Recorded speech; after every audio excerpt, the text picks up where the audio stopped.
माणसाची लेवल कळत असते, बोलण्यावरनं माणसाचं अंतःकरण प्रगट होत असतं आणि त्या माणसाची ग्रेड ठरत असते. म्हणून या अभंगामध्ये महाराजांचे शब्द जरी तुम्हाला दिसायला लहान असले तरी ते अर्थाने फार महान आहे. अभंग लहान जरी असला तरी तो अर्थाने फार महान आहे. आणि या अभंगातून महाराज सज्जनाचं महत्व प्रतिपादित करतात. विषय महत्वाचा आहे. सज्जनाचं जीवन जे या समाजाच्या समोर येत असतं ना, ते चांगल्या माणसामुळे कधीच येत नसतं, ते दुर्जन माणसामुळे चांगलं होत असतं.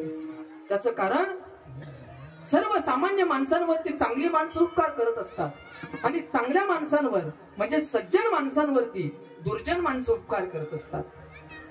म्हणून दुर्जन फार महत्वाचे आहे. त्याचं कारण सज्जनाचं महत्व प्रतिपादित होण्याकरता दुर्जन अतिशय महत्वाचे आहे. म्हणून कबीरदासजी महाराज म्हणतायत की तुम्ही कुणाची निंदा करू नका, दुर्जनाला तुम्ही त्या ठिकाणी दोष देऊ नका. अरे निंदा मत करना किसी की, सच्ची बात कबीर जी की, सच्चा झूठा दोनों भाई खुदा ने बनवाए, भगत की निंदा भगत करे सो कोई नरक में गया, निंदा मत करना किसी की, सच्ची बात कबीर जी की. कबीरदास महाराज म्हणतायत तुम्ही कुणाची निंदा करू नका, कुणाला दोष देऊ नका. त्याचं कारण जे सज्जन आहेत त्या सज्जनांचं महत्व समाजाच्या समोर येण्याकरता या समाजातील दुर्जन अतिशय महत्वाचे. अरे या ठिकाणी सगळ्या जर चंदनाच्याच त्या ठिकाणी झाडं असते, जंगलामध्ये सगळे जर चंदनाचे झाडं असते तर चंदनाच्या झाडाला कोणी महत्व दिलं नसतं.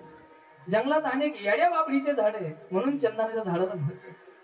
अरे खाणींमध्ये जर सगळ्या खाली हिऱ्याच्या असत्या तर हिऱ्याला कोणी महत्व दिलं नसतं. अनेक गारगोटींच्या खाणी आहे म्हणून हिऱ्याच्या खाणीला महत्व आहे. त्याचप्रमाणे या समाजामध्ये सगळे जर सज्जन असते तर सज्जनाला कोणी महत्व दिलं नसताना, परंतु या समाजामध्ये अनेक दुर्जन आहेत म्हणून खऱ्या अर्थानं सज्जनाला किंमत आहे. विठ्ठल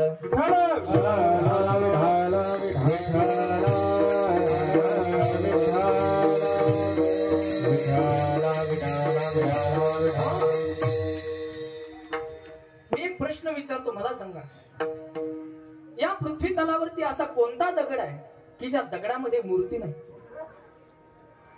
उत्तर आहे या पृथ्वी तलावरती असा एकही दगड नाही की ज्या दगडामध्ये मूर्ती नाही. मग आता प्रत्येक दगडामध्ये जर मूर्ती आहे तर मग प्रत्येक दगड मंदिरामध्ये दर्शनाकरता का ठेवला जातो? त्याचं कारण जो दगड पाथरवटाकडे गेला नाही त्या दगडाला मंदिरामध्ये बसण्याचं सद्भाग्य कधी प्राप्त होणार नाही. एखादा मोठा दगड ज्यावेळेला पाथरवटाकडे येतो, जो मूर्ती बनवतो त्याला आपण पाथरवटच म्हणतो. ज्यावेळेला पाथरवटाकडे मोठा दगड येतो तो पाथरवट त्यावेळेला त्या दगडाची पूजा करतो, बरोबर ना? पूजा करतो. अरे पाथरवटाने जर पूजा केली असती आणि घाव घातले नसते तर त्या दगडाची नंतर कुणीच पूजा केली नसती.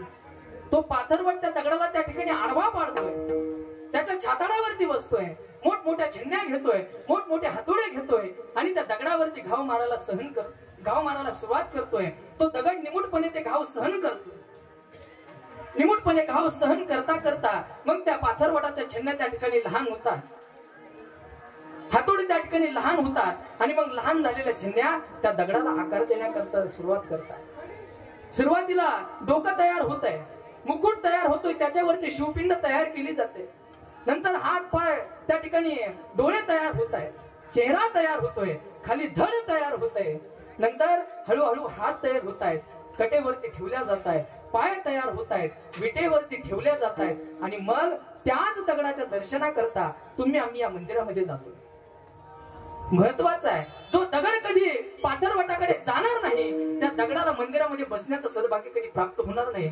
आणि म्हणून ज्या दगडाला असं वाटतंय की जीवनामध्ये माझं लोकांनी दर्शन घ्यावं त्या दगडाने सर्वात पहिलं पाथरवटाकडे जाऊन त्या पाथरवटाचे घाव सहन करणं महत्वाचं आहे. जो दगड त्या ठिकाणी पाथरवटाचे घाव सहन करील त्यालाच मंदिरामध्ये दर्शनाचं त्या ठिकाणी सद्भाग्य प्राप्त होईल. आणि या समाजामध्ये सुद्धा ज्या माणसाला असं वाटतंय ना की लोकांनी माझं दर्शन घ्यावं त्या माणसाने सुद्धा समाजातून आलेले घाव सहन करणं शिकलं पाहिजे. अरे जो मनुष्य समाजातून आलेले घाव सहन करायचं शिकेल त्या मनुष्याच्या जीवनामध्ये नक्कीच त्या ठिकाणी संतपद प्राप्त झाल्याशिवाय राहणार. महाराज असं म्हणतायत की अरे साहेची टाकी घाये पाशानं देवची झाला पाहिजे. अरे टाकीचे घाव सहन केल्यानंतर जर दगडाचा देव बनत असेल मग माणसाचा का बनणार नाही? आणि म्हणून देव बनावा असं जर वाटत असेल तर समाजातून आलेले घाव सहन करणं महत्वाचं आहे. आणि दगडाला जर आपण मूर्ती बनवून लोकांनी आपलं दर्शन घ्यावं असं वाटत असेल तर त्या दगडाने पाथरवटाचे घाव सहन करणं महत्वाचं आहे. विठ्ठल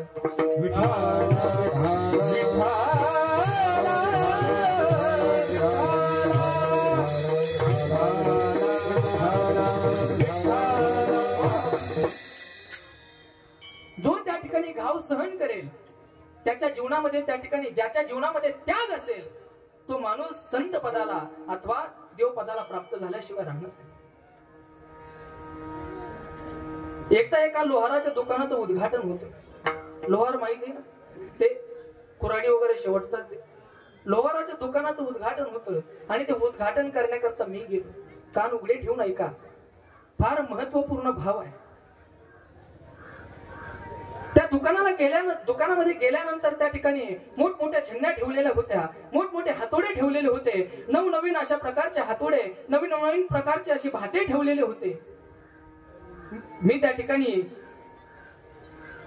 गंधामध्ये बोट बुडवलं आणि माझं बोट त्या ठिकाणी जे नवनवीन छन्न्या दिसत होते, नवनवीन हातोडे दिसत होते, त्यांच्याकडे माझं बोट चाललं होतं गंध लावण्याकरिता. परंतु त्या व्यक्तीनं, त्या माणसानं माझं बोट धरलं आणि सांगितलं, महाराज गंध लावत असताना, पहिली पूजा करत असताना या छन्न्यांची करायची नाही, पहिली पूजा करत असताना या हातोड्याची करायची नाही.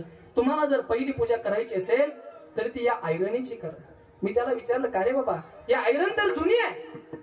म्हणे महाराज जुनी म्हणू नका, एक वेळ आम्ही त्या ठिकाणी मंदिरामध्ये देवाच्या दर्शनाला जाणार नाही, परंतु या आयरणीचं दर्शन घेतल्याशिवाय आम्ही त्या ठिकाणी जेवण सुद्धा करणार नाही. त्याचं कारण माझ्या पंजोबांनी सुद्धा हीच आयरन वापरली, माझ्या आजोबांनी सुद्धा हीच आयरन वापरली आणि आज मी सुद्धा तीच आयरन वापरतोय. हिला जुनी म्हणू नका, गेल्या 65 वर्षांपासून आम्ही हीच आयरन वापरतोय, हिला जुनी म्हणू नका, ही आमच्यासाठी देवता आहे. मी विचारलं, का रे, तू तुझ्या पंजोबांच्या हातची त्या ठिकाणी आयरन ठेवली, मग त्यांच्या हातचे हातोडे छन्न्या काबर नाही ठेवल्या? त्याने सांगितलं, आमच्या आजोबांच्या पंजोबांच्या हातून मोठमोठ्या छन्न्या तुटल्या गेल्या, मोठमोठे हातोडे तुटले गेले, ही आयरन जशीच्या तशीच आहे. मी त्याला विचारलं, का रे बाबा, फार महत्वपूर्ण भाव आहे. त्याला विचारलं, मग त्यांचे हातोडे छन्न्या काबर तुटल्या गेले? त्याने दिलेलं उत्तर अतिशय महत्वाचं आहे. तो म्हणे, महाराज छन्न्या आणि हातोडे हे घाव मारणारे असल्यामुळे तुटले, परंतु ही आयरन घाव सहन करणारी होती, म्हणून आजता काय जिवंत आहे. विठ्ठल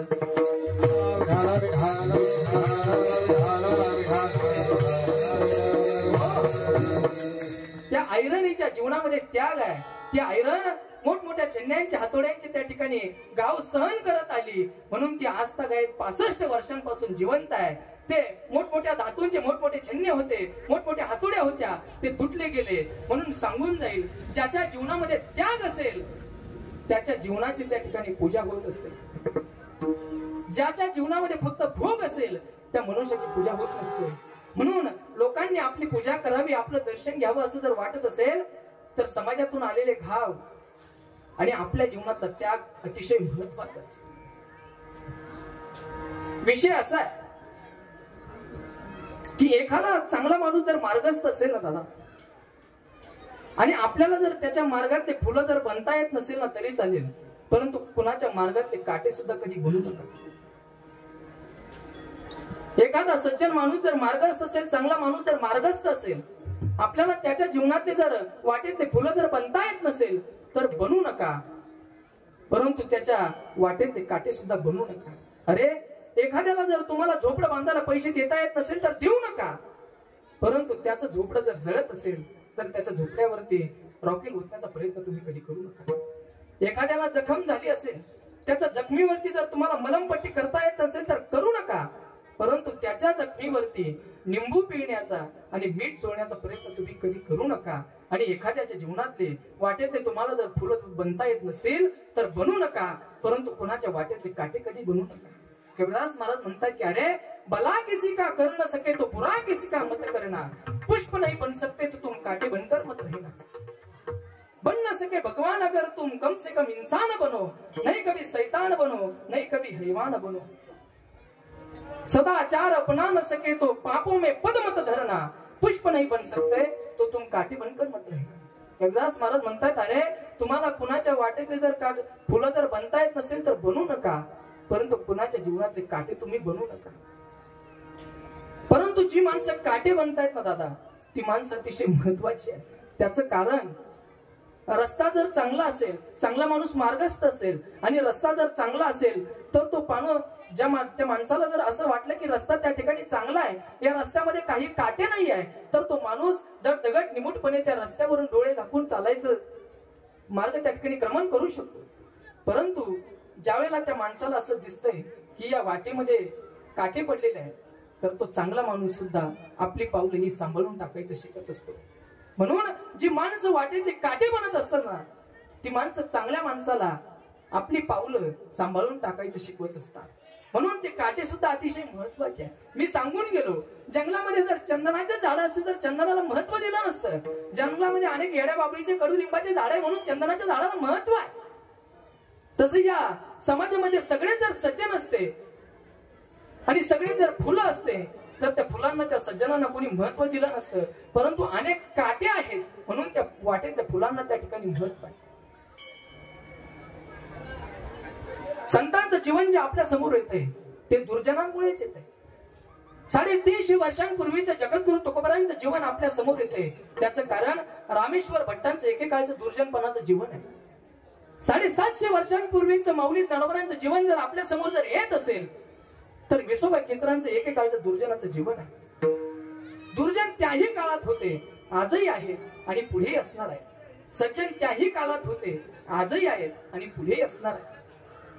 म्हणून त्या काळात दुर्जन होते, म्हणून माऊलींचं जीवन आपल्या समाजाच्या समोर आलेलं आहे, आपल्या समोर आलेलं आहे. आजही त्यांच्या नामाचा जयघोष जरी केला तरी सुद्धा त्या काळाला सुद्धा त्या ठिकाणी थरकाप सुटतोय. तुकाराम तुकाराम नाम घेता कापे यम. संत रामेश्वर भट्टांनी सांगितलेलं आहे, अरे मी ज्यांचा अवहेर केलाय, ज्यांच्या मार्गात मी त्या ठिकाणी काटे झालोय, त्यांना सुद्धा त्यांच्या नामात स्मरण जर केलं तर काळ सुद्धा त्या ठिकाणी थरथर कापत असतो. तुकाराम तुकाराम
नाम घेता कापेवन. अरे त्या संतांचं नामस्मरण जरी केलं तरी काळ सुद्धा त्या ठिकाणी थरथर कापतोय. असं संतांचं जीवन होतं. माऊली ज्ञानोबांचं जीवन आपल्या समोर येत आहे. त्याचं कारण त्या ठिकाणी विसोबा खेचरांसारखा दुर्जन आहे. एक दिवसांचा प्रसंग आहे. माऊली ज्ञानोबा त्या ठिकाणी सिद्ध बेटामध्ये त्या ठिकाणी झोपडी मांडलेली होती. आई वडील त्या ठिकाणी देहांत प्रायश्चित्त आई वडिलांनी घेतलेलं होतं. माऊलीने काकीला झोळी टांगली आणि आळंदीमध्ये भिक्षा मागण्याकरता आळंदीने नियम केलेला होता की या संन्याशाच्या कार्ट्यानं कोणी भिक्षा वाढायची. माऊलींनी प्रत्येक घरासमोर जावं आणि आवाज देवा, ओम भवती भिक्षामध्ये. त्या कर्मठ मंडळींना लपून कुण्यातरी माऊलीला दया यायची. कुण्यातरी माऊलीनं त्या कर्मठ मंडळींना लपून माऊलींच्या झोळीमध्ये काही कोरांना टाकावं. एखादी शिळी भाकर मुक्ती आहे, तिला भूक लागली काका, तिच्यासाठी खाण्याकरता चालवलेलं. काकांनी सांगितलं, अरे जन्माला येताच तुम्ही तुमच्या आई बापांना त्या ठिकाणी डोळ्यानं बघितलं की त्यांनी देहांत प्रायश्चित्त घेतलंय. तुमच्या बापानं त्या ठिकाणी संन्यासानंतर संसार केलाय आणि मग तुम्हाला जन्माला घातलंय. अरे संन्यासाच्या कार्ट्यांनो तुम्ही आळंदी वाटवली, इंद्रायणी वाटवली, तुम्हाला लाज वाटत नाही आळंदीमध्ये भिक्षा मागत असताना? माऊलीने सांगितलं, काका माझ्या चिमुरड्या मुक्तीला त्या ठिकाणी भूक लागलेली आहे. काकांनी ती झोळी ओढली, झोळी फाडून टाकली आणि त्या ठिकाणी जी काही भाकरी होत्या, त्या पीठ होतं त्या ठिकाणी मातीमध्ये सांडून दिलं. काका पुढे निघून गेले. माऊलीने बघितलं काका गेलेले आहे आणि म्हणून वरचं पीठ भरण्याकरता माऊली खाली वाकलेले आहे. वरचं पीठ माऊलीने झोळीत टाकलं. पुन्हा काकांनी मागे बघितलं आणि ओरडत आले, अरे संन्यासाच्या कार्टा तुला एकदा मातीमध्ये सांडून दिलेलं समजत नाही. आणि आपल्या जोड्यानं त्या ठिकाणी ते पीठ ते कोरांना माती मिळून करून दिलं. माऊलींना राग आला. येता येता वाटेमध्ये मुलं खेळत होती. खेळत असताना त्या मुलांनी पाहिलं आणि सांगितलं, अरे ते बघ तो संन्यासाचा ज्ञानी आला, संन्यासाचा ज्ञानी आला. त्या एका लेकरानं त्या ठिकाणी शेण पडलेलं होतं. माऊलींच्या अंगावरती शेण फेकलं. एकानं त्यांच्या अंगावरती चिखल फेकला. माऊलींच्या त्या ठिकाणी डोळ्यातून अश्रू घळघळ अश्रू वाहत आहे. माऊली त्या ठिकाणी रागा आले. इकडे मुक्ताई त्या ठिकाणी रस्त्याकडे वाटेकडे आस लावून बसलेली होती. येईल माझा दादा, येईल माझा दादा, खाण्याकरता काहीतरी घेऊन येईल. नाही एक भाकरी मिळाली तरी अर्धी भाकर का होईना आम्ही 4 जण भावंड खाऊ आणि त्याच्यामध्ये आजचा दिवस त्या ठिकाणी घालवू. मुक्ताई त्या ठिकाणी आशे लावून बसलेली होती. बघितलं माऊलींना समोर. मुक्ताईच्या चेहऱ्यावरती आनंद प्रकट झाला. मुक्ताईने सांगितलं, आलाय माझा दादा, आलाय माझा दादा, मला खाण्याकरता काहीतरी घेऊन आला असेल. माऊली नवरा तडतड चालत आले. मुक्ताईच्या झोळीमध्ये मुक्ताईच्या हातामध्ये झोळी दिली. मुक्ताईनं झोळी उघडून बघितली. झोळी फाटलेली होती. झोळीमध्ये काही शिल्लक नव्हतं. समोर बघितलं तर समोर माऊली ज्ञानोबराय सुद्धा उभे नव्हते. तुम्हाला आम्हाला माहित आहे माऊली ज्ञानोबराय कुठे गेले होते. माऊली ज्ञानोबराय त्या ठिकाणी झोपडीमध्ये गेले आणि ताटी लावून बसले. त्यावेळेला मुक्ताई म्हणते, दादा, ताटीमध्ये बसून माऊली ज्ञानोबराय गुडघ्यांमध्ये मुंडकं घालून त्या ठिकाणी हमसून दुमसून रडू लागले. आई वडिलांची आठवण येऊ लागली. अरे ज्या आई वडिलांनी शुद्धीपत्र घेण्याकरता आम्हाला शुद्धीपत्र मिळावं याकरता ज्यांनी देहांत प्रायश्चित्त घेतलंय आणि त्यांनी देहांत प्रायश्चित्त घेऊन सुद्धा हा समाज आम्हाला त्या ठिकाणी त्रास देतोय. माऊली हमसून दुमसून रडत होते. मुक्ताई चिमुरडी मुक्ताई 6 वर्षाची माऊली ज्ञानोबरायांना उपदेश करते, योगी पावना मनाचा,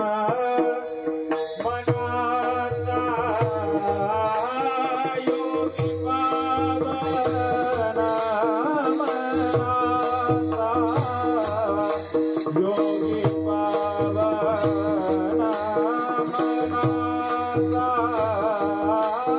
योगी पावना मनाचा,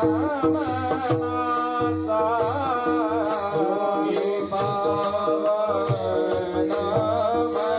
मनाचा, योगी पावना ही चिमुकली मुक्ताई त्या ठिकाणी माऊली ज्ञानोबरायांना उपदेश करते. दादा रडू नका ना दादा. ही चिमुकली मुक्ताई तुम्हाला आज दिवसभर भाकर मागणार नाही दादा. हा समाज आपल्याला त्रास देतो ना दादा, नाही मागणार. ही चिमुकली मुक्ताई तुम्हाला आज दिवसभर भाकरी मागणार नाही दादा. दादा तुम्ही रडू नका दादा. दादा तुम्ही योगी आहात, पावन मनाचं योगी आहे. दादा आपली जीव दाताने चावली म्हणून आपण काय पत्तीशी पाडून टाकतो का दादा. जीव दाताने चावली कुणी पत्तीशी ताडली. वृक्ष रागे झाले म्हणी सत्य सुखे भावे पाणे. दादा रडू नका ना दादा. अरे ज्यांच्या कुशीमध्ये बसून आम्ही हमसून तुमसून रडावं ते मायबाप आम्हाला लहानपणी टाकून गेलेले आहे दादा. त्यांच्यानंतर आम्ही फक्त तुमच्या कुशीत बसून रडू शकतो दादा. आणि तुम्ही जर आमच्या समोर बसून अशी रडत असाल दादा तर आम्ही कुणाच्या तोंडाकडे बघून दिवस काढायचे दादा.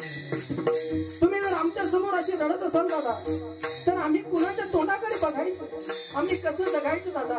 दादा तुम्ही रडू नका ना दादा. मुक्ताई तुम्हाला दिवसभर भाकर मागणार नाही दादा. दादा तुम्ही रडू नका. अरे विश्वपट ब्रह्म तोरा ताटी उघडा ज्ञानेश्वरा. मुक्ताई त्या ठिकाणी माऊली ज्ञानोबरायांना उपदेश करते आणि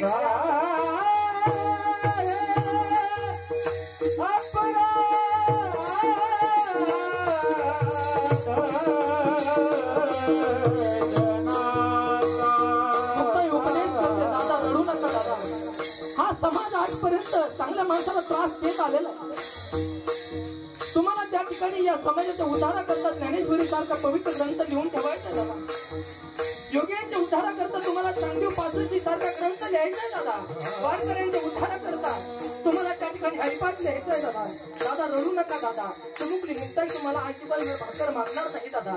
आणि खऱ्या अर्थानं सांगून जाईल, ज्या वेळेला माणसाची माय मरत असते ना, त्यावेळेला त्या माईची जागा आपली बहीण घेत असते. आणि म्हणून मनुष्याला लेकीचा आणि बहिणीचा कधी अभेद करायचं नसतं. अरे जो माणूस लेकीचा आणि बहिणीचा अभेद करत असेल त्या माणसासारखा पापी माणूस या जगामध्ये नाही. आणि म्हणून चौघे भावंडांच्या आई वडील त्या ठिकाणी देहांत प्रायश्चित्ताला गेले. मुक्ताईने आईची जागा घेतली आणि समजावून सांगते, दादा दादा तुम्ही रडू नका. तुम्ही योगी आहात. तुम्हाला समाजाचा उद्धार करायचा आहे दादा. तुम्ही रडू नका. तुम्हाला चिमुकली मुक्ताई आज दिवसभर भाकर मागणार नाही.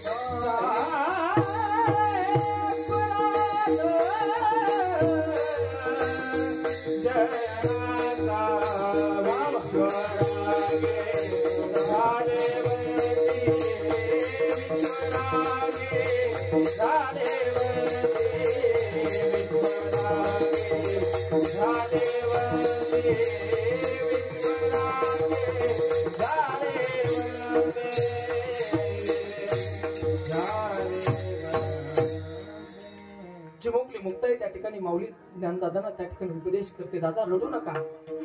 तुम्हाला त्या ठिकाणी समाजाचा उद्धार करायचा. तुम्ही योगी आहात दादा. रडू नका दादा. चिमुकल्या मुक्ताईने माऊली ज्ञानोबरायांना उपदेश केला आणि माऊली ज्ञानोबरायांना स्वतःच्या हाताने ताटी उघडायला लावली. हा मुक्ताईचा अधिकार. एक दिवसाचा प्रसंग आहे. फार अनंत यातना या समाजाने त्या ठिकाणी संतांना दिलेले. फार अनंत त्या ठिकाणी कष्ट या समाजाने संतांना दिलेले. एक दिवस निवृत्ती दादांना त्या ठिकाणी मांडे खाण्याची इच्छा होते आणि ती इच्छा मुक्ताई समोर प्रगट करतायत. मुक्ताई त्या ठिकाणी मांडे भाजण्याकरता खापर आणण्याकरता कुंभारवाड्यात जाते आणि कुंभारवाड्यात गेल्यानंतर कुंभार दादांकडून त्या ठिकाणी खापर घेते. खापर घेऊन येत असताना वाटेमध्ये पुन्हा विसोबा काका भेटले. विसोबा काकाने विचारलं, काय ग मुक्ते, काय चालवले? म्हणले, काका माझ्या दादाला त्या ठिकाणी मांडे खाण्याची इच्छा आहे दादा, म्हणून मांडे भाजण्याकरता खापर चालवले दादा. या खापरावरती मी माझ्या चिमुकल्या हाताने मांडे करून माझ्या दादांना खाऊ घालणार आहे. त्या वेळेला विसोबा कडाडले, अरे संन्याशाची कार्ट तुम्ही, या गावचे वतनदार आम्ही. चांगलं खाण्याची इच्छा व्हावी असं वाटत असेल तर ती फक्त आम्हाला व्हावी. या संन्यासाच्या कार्ट्यांना जर चांगलं खाण्याची इच्छा होत असेल तर त्यांनी तसंच मरावं. त्यांनी दगड माती खावी. चांगलं खाण्याची इच्छा फक्त आम्हाला व्हावी. विसोबा काकांनी त्या ठिकाणी मुक्ताईच्या हातातलं खापर घेतलं आणि फोडून टाकलं. मुक्ताई रडत रडत त्या ठिकाणी, ज्या मुक्ताईने माऊली ज्ञानोबरायांना उपदेश केला ती मुक्ताई रडत आली. रडत रडत माऊली ज्ञानोबरायांजवळ आली. दादा काय पाप केलंय रे आपण? आपल्या जीवनामध्ये फक्त काय रडणंच लिहिलंय काय रे दादा? हा समाज का आपल्याला त्रास देतोय दादा? या समाजाला त्रास देऊ नये म्हणून आपल्या आई वडिलांनी देहांत प्रायश्चित्त घेतलेलं आहे दादा. हा समाज का आपल्याला त्रास देतोय? माऊली म्हणतायत, मुक्ते आज काय रडण्याचं कारण?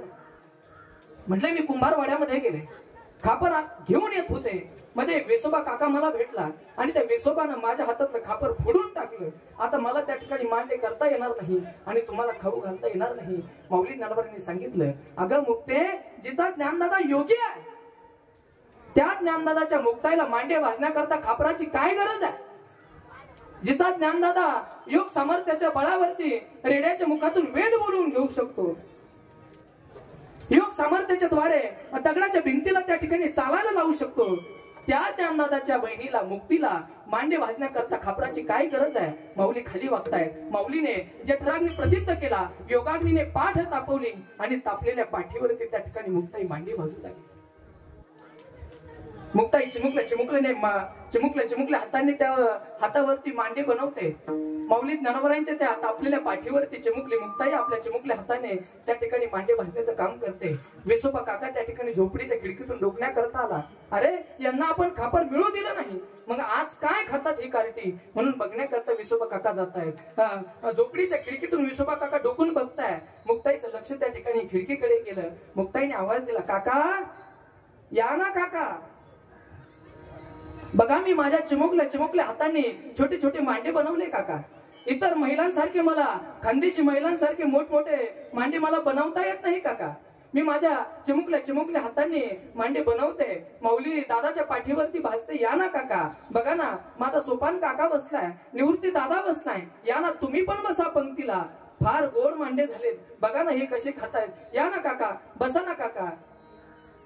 अरे थोड्या वेळापूर्वी मांडे भासण्याकरता ज्या विसोबा काकानं मुक्तीला खापर मिळू दिलं नाही, त्याच विसोबा काकाला पहिलं मांड खाण्याकरता मुक्ताईनं दिलं. हे संतांचं अंतःकरण आहे. विठ्ठल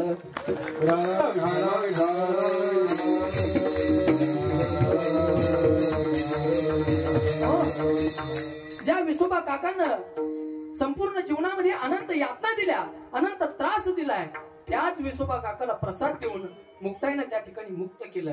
मुक्ताईने बोध खेचरास केला, तेने नाम याला बोधी येले. त्या विसोबा काकांना मुक्ताईने आणि माऊली ज्ञानोबांनी आशीर्वाद देऊन एवढा काही अधिकार प्राप्त करून दिला की ज्या नामदेवरायांच्या कीर्तनामध्ये स्वतः पांडुरंग परमात्म्याने नाचावं, त्या नामदेवरायांचं सद्गुरू होण्याचं सद्भाग्य मुक्ताईने आणि माऊली ज्ञानोबांनी विसोबा काकांना प्राप्त करून दिलंय. संत म्हणताय की नामदेव कीर्तन करी पुढे नाचे पांडुरंग, जनी म्हणे ज्ञानदेवा बोलावा अभंग. ज्या नामदेवरायांच्या कीर्तनामध्ये पांडुरंगानं नाचावं, त्या नामदेवरायांचं सद्गुरू होण्याचं सद्भाग्य मुक्ताईनं आणि माऊलीनं विसोबा काकांना प्राप्त करून दिलं. हे संतांचं अंतःकरण आहे. मला सांगण्याचं तात्पर्य काय की त्या काळात जर विसोबा खेचरांसारखे दुर्जन नसते तर एखाद्या वेळेला माऊली ज्ञानोबराय योगाग्नीने आपली पाठ तापवू शकतात, हे आपल्याला समजलंच नसतं. त्या काळात जर पैठणच्या धर्मपीठामधले दुर्जन नसते तर माऊली ज्ञानोबराय त्या ठिकाणी रेड्याच्या मुखातून वेद बोलवतायत, हे आपल्याला कळलं नसतं. माऊली ज्ञानोबराय ज्या वेळेला पैठणच्या धर्मपीठामध्ये शुद्धीपत्र आणण्याकरता जात आहेत आणि त्या ठिकाणी गेल्यानंतर ते कर्मठ मंडळी त्या ठिकाणी ज्या वेळेला शुद्धीपत्र देण्याकरता नकार देत आहेत, त्यावेळेला माऊली सांगू लागले, अरे असं काय करताय, आम्हाला का वाळीत टाकताय? अरे तुमचा जो आत्मा आहे तोच आत्मा माझ्यात आहे. शेजारून एक रेडा चालला होता. एका जणाने सांगितलं, का रे तुझंही नाव ज्ञानी आहे, त्या रेड्याचं नाही, त्या रेड्याचं नाव सुद्धा ज्ञानी आहे. तू जर म्हणतो सर्व प्राणी मात्रांमध्ये एकच भगवान परमात्मा व्यापून राहिलेला आहे, तर मग मला सांग, तू जसा बोलतो तसा तो रेडा बोलू शकतो? माऊली ज्ञानोबरायांनी सांगितलं, का नाही बोलू शकत? माझ्या प्रमाणात तो रेड्या सुद्धा बोलू शकतो. आणा त्या रेड्याला इकडे. माऊली ज्ञानोबरायांनी समोर रेडा आला. माऊली ज्ञानोबरायांनी रेड्याच्या मस्तकावरती हात ठेवला. प्रथमतः निवृत्ती दादांना त्या ठिकाणी साष्टांग दंडवत केलेला आहे, रेड्याच्या मस्तकावरती हात ठेवलेला आहे आणि माऊली ज्ञानोबराय सर्वात जो अवघड वेद आहे त्या ऋग्वेदातील ऋचा बोलवायला लागले. ओम भद्रम पश्चिमाक्षभीर्य जत्राहा स्थिराय रंग स्तुष्टवांसस्तुनुभी. या ऋग्वेदातील ऋचा ऐकल्यानंतर एक कर्मठ ब्राह्मण त्या ठिकाणी पळत आला आणि सांगितलं, अरे संन्यासाच्या कार्ट्या तुम्ही आरंगी वाटवली, तुम्हाला इंद्रायणी वाटवली, आता काही वेद वाटवतात की काय? माऊली ज्ञानोबरायांच्या तोंडावरती त्यानं हात ठेवलाय. माऊलींचा हात रेड्याच्या मस्तकावरती आहे. आता माऊली ज्ञानोबरायांचं तोंड बंद झालेलं आहे आणि आता रेड्याच्या मुखातून ऋग्वेद चालू झालाय. तो रेडा बोलू लागला, ओम भद्रम पश्चिमाक्षभीर्य जत्राहा स्थिराय रंग स्तुष्टवांसस्तुनुभी वेशम देवहितम यदायु स्वस्ति न इंद्रो रुद्रश्रमाः स्वस्ति न पूषा विश्ववेदाः स्वस्ति नस्ताक्षरिवरिष्ठनेमि स्वस्ति नो बृहस्पतिर्द धातु प्रणो देवी सरस्वती वाजे विरवाजिनीवती दिनामवित्रिवतु चोदयित्री शृणुतानं चेतन्ति सुमति नामं यज्ञं ददे सरस्वती मम अर्ण सरस्वती प्रचति येतु केतुना दिवो विश्वाविराजति असतो मा सतगमयं तमसो मा ज्योतिर्गमयम मृत्युर्मामृतम गमयम. ओम शांती शांती. तो रेडा बोलू लागला. माऊली ज्ञानोबरायांच्या त्या ठिकाणी योग सामर्थ्याच्या द्वारे. मग मला सांगा, त्या काळचे दुर्जन जर नसते तर माऊली ज्ञानोबराय रेड्याच्या मुखातून श्रेष्ठ असलेला ऋग्वेद लठ्ठ असलेल्या रेड्याच्या मुखातून बोलू शकतात, हे आज तुम्हाला आम्हाला कळालं असतं नाही. त्या काळी दुर्जन होते म्हणून सज्जनाचं महत्व, साधूचं महत्व, विशेषतः माऊली ज्ञानोबरायांचं महत्व वाढलं. त्या काळात रामेश्वर भट्टांसारखे दुर्जन होते. रामेश्वर भट्ट जगद्गुरु तुकोबारायांना ज्यांनी त्रास दिला ते रामेश्वर भट्ट होते. म्हणून जगद्गुरु तुकोबारायांचं जीवन सज्जन म्हणून आज तुमच्या आमच्या समोर त्या ठिकाणी प्रदर्शित झालेलं आहे. मला सांगण्याचं तात्पर्य काय, माझा विषय असा होता की अरे जे वाटेतले दुर्जन बनत असतात, जे काटे बनत असतात, ते काटे अतिशय महत्वाचे आहे, ते दुर्जन अतिशय महत्वाचे आहे. ते दुर्जन काय करत असतात की चांगल्या माणसाचं जीवन समाजाच्या समोर आणून टेकून देत असतात. म्हणून दुर्जन होते म्हणून सज्जनाला किंमत आहे. आणि जोपर्यंत या पृथ्वी तलावरती सज्जन जिवंत आहे तोपर्यंत आपण जिवंत आहोत. आता आचार्यजींना विचारू आपण, आचार्य तुम्ही सांगताय या पृथ्वी तलावरती सज्जन आहे परंतु आम्हाला तर सगळे दुर्जनच दिसत आहे. त्यावेळेला श्रीमद आदिगुरु शंकराचार्यजींनी सांगितलंय की या तुम्हाला जरी सगळीकडे दुर्जन दिसत असले तरी कान उघडे ठेवू नये का, या पृथ्वी तलावरती कुठेतरी अजून सज्जन माणसं शिल्लक आहे म्हणून ही पृथ्वी तुम्हाला आम्हाला धारण करते. जर या पृथ्वी तलावरचे सज्जन नष्ट झाले असते तर या पृथ्वीने तुम्हाला आम्हाला धारण करायचं सोडून दिलं असतं. आपण विचारू आचार्यांना ही पृथ्वी तुम्हा आम्हाला धारण का करते. आचार्यजींनी 7 तत्व सांगितले. आचार्यजी म्हणतायत गुबीर विप्रैश्य वेदैश्य सत्यभी सत्यवादीभी अलुप्ते दानशूरश्च सप्तभीर धार्यते महीर. आचार्यजींनी हे 7 तत्व सांगितले. आचार्यजी म्हणतायत जोपर्यंत हे 7 तत्व या पृथ्वी तलावरती जिवंत आहे तोपर्यंत ही या पृथ्वी आपल्याला धारण करेल. ज्या दिवशी या पृथ्वी तलावरून हे 7 तत्व नष्ट होतील त्या दिवशी ही पृथ्वी तुम्हाला आम्हाला धारण करण्याचं सोडून देईल. विठ्ठल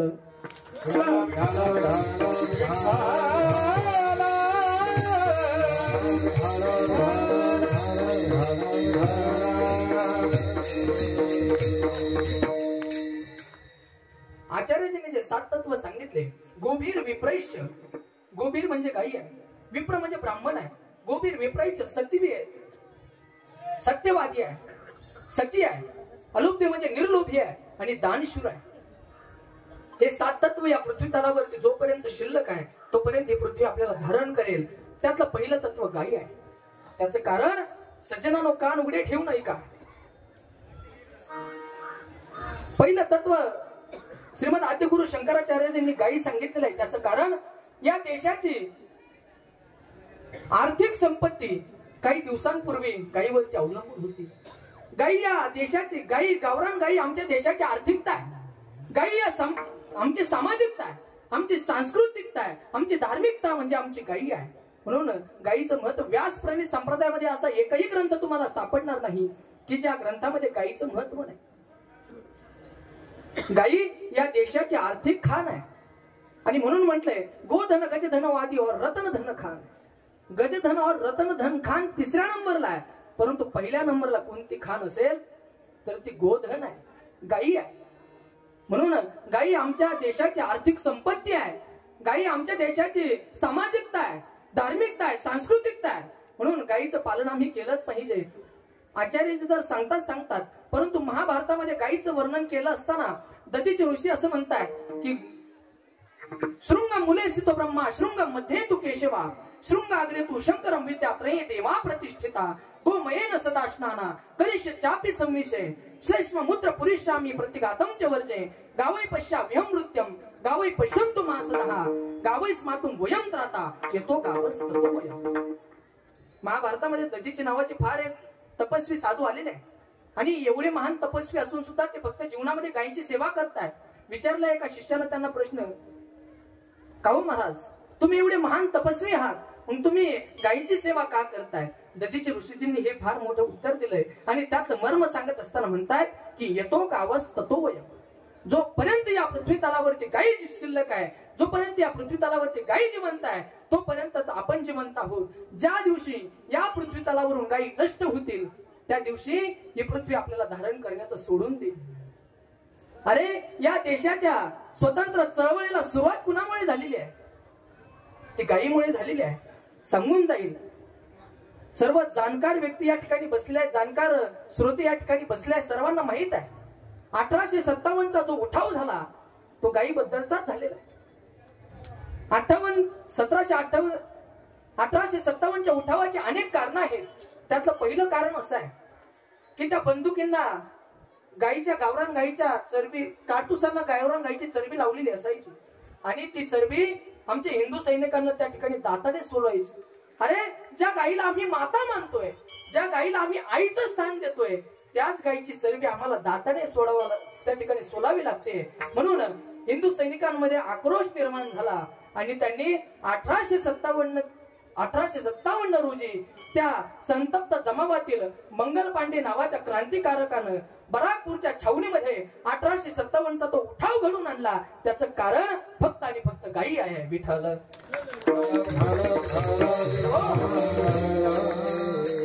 म्हणजे या देशाच्या स्वतंत्र चळवळीला सुरुवात जर कुणामुळे झाली तर ती गायी आहे. म्हणून आचार्यजींनी पहिलं तत्व गायी सांगितलेलं आहे. अशी 7 तत्व आहे. तेवढा वेळ आपल्याकडे नाहीये विश्लेषण करण्याकरता, परंतु शेवटचं जे तत्व सांगितलंय ते सज्जन आहे.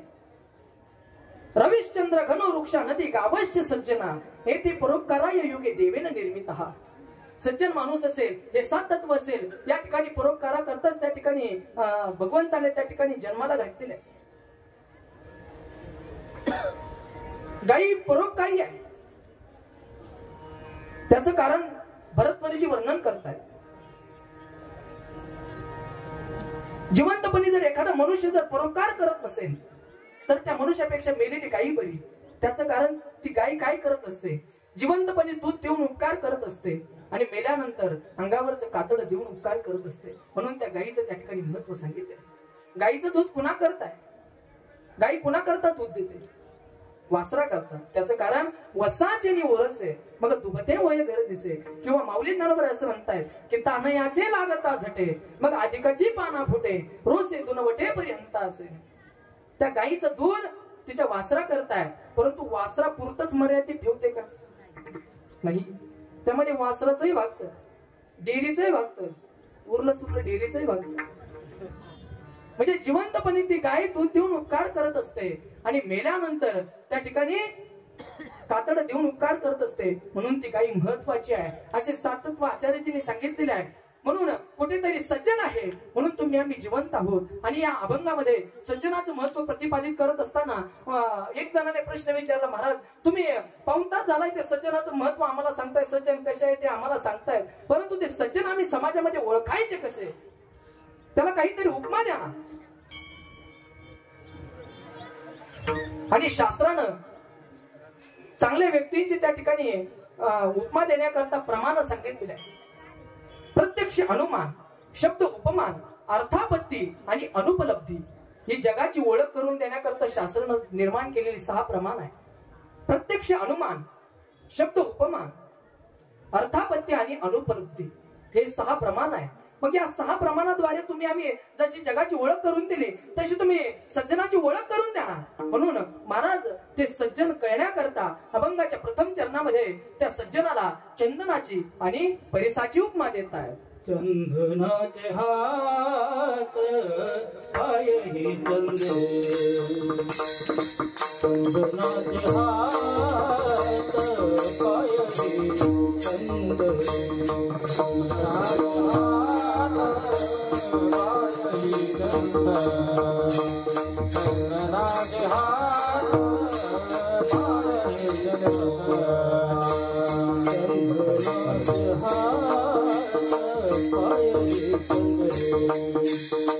चंदनाचे हात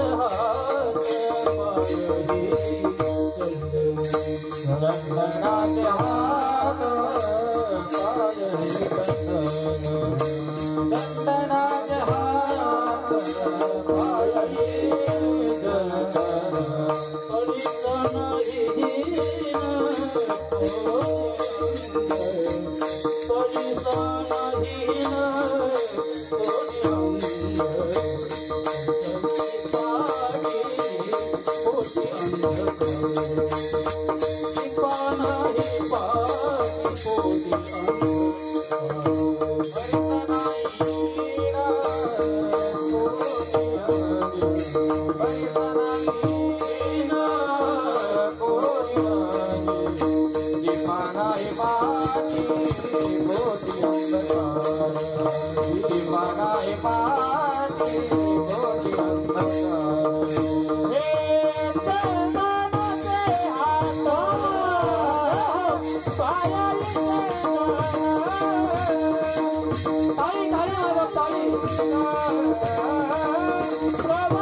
चंदनाचे हात पाय ही चंदन परिसा नाही ही न कवने. त्या सज्जनाचं महत्व प्रतिपादित करण्याकरता महाराजांना ज्या वेळेला विचारलं, महाराज सज्जनाचं महत्व तुम्ही सांगताय, त्या सज्जना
पंढरीनाथ भगवान सद्गुरु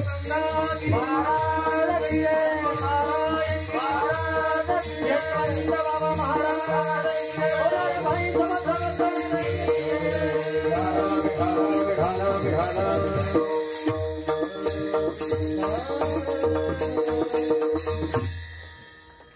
महाराज सज्जनांची ओळख करून देत असताना त्या सज्जनाला चंदनाची उपमा देतात. उपमा आणि उपमेय यांचं सादृश्य असल्याशिवाय उपमा दिल्या जात नाही. चंदन आणि सज्जन यांच्यामध्ये काहीतरी सादृश्य आहे, म्हणून महाराज त्या ठिकाणी सज्जनाला चंदनाची उपमा देतात. विचारू आपण महाराजांना, का हो महाराज तुम्ही सज्जनाचं महत्व सांगितलं, परंतु त्यांची त्या ठिकाणी ओळख करून देत असताना तुम्ही चंदनाची उपमा का दिली? त्यावेळेला महाराज म्हणतायत की अरे चंदनाजवळ जे गुण आहेत तेच गुण साधू जवळ आहे. साधूचं आणि चंदनाचं जीवन जवळजवळ सारखं आहे, म्हणून मी चंदनाची उपमा दिलेली आहे. चंदनाजवळ काहीतरी गुण आहे. बघू आपण चंदनाचे कोणकोणते गुण आहेत. चंदनाजवळ पहिला असा गुण आहे की एखाद्या तापलेल्या तेलामध्ये, उकळत्या कढईच्या तेलामध्ये जर एक बूंदभर चंदन टाकलं तर ते उकळणारं तेल त्या ठिकाणी थंड होऊन जात आहे. उकळणारं तेल शांत करण्याचं काम चंदन करतोय. दुसरा चंदनामध्ये गुण आहे, सर्वांगी सुवास परी तो उगला न राहे, स्वभावती तरुवर चंदन करतचीच आहे. तो चंदन काय करत असतो की आपल्या स्वभावताली आपल्या बरोबर जे झाडं वाढलेली असतात त्या संपूर्ण झाडांना सुगंधित करण्याचं काम चंदन करत असतो. आणि तिसरा चंदनाचा गुण आहे की आपलं जर डोकं दुखत असेल आणि त्याला जर चंदन उगाळून लावलं तर आपलं डोकं त्या ठिकाणी शांत होत असतं.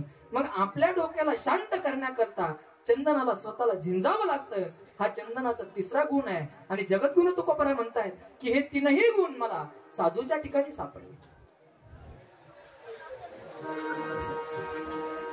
ज्याप्रमाणे चंदन त्या ठिकाणी सभोवतालचे झाडांना त्या ठिकाणी सुगंधित करत असतो ना, त्याचप्रमाणे साधू सुद्धा आपल्या बरोबरीनं एखादा दुर्जन जरी आला तरी त्या दुर्जनाला सुगंधित करण्याचं काम साधू करत असतात, सज्जन करत असतात.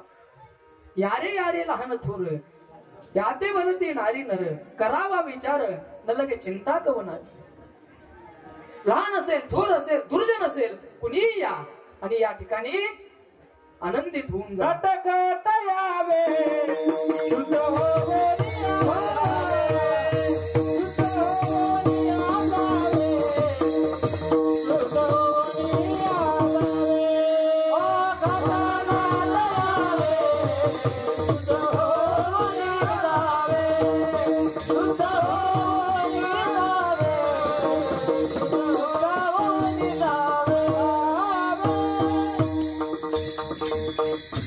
खट या नट या खट नट या रे शुद्ध होऊन जा रे.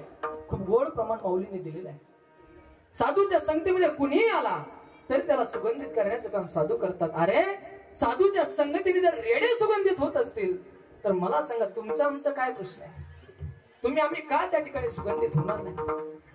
साधूच्या अथवा प्रभूच्या संगतीने जर जटायू सुगंधित होत असेल तर तुम्ही आम्ही का होणार नाही?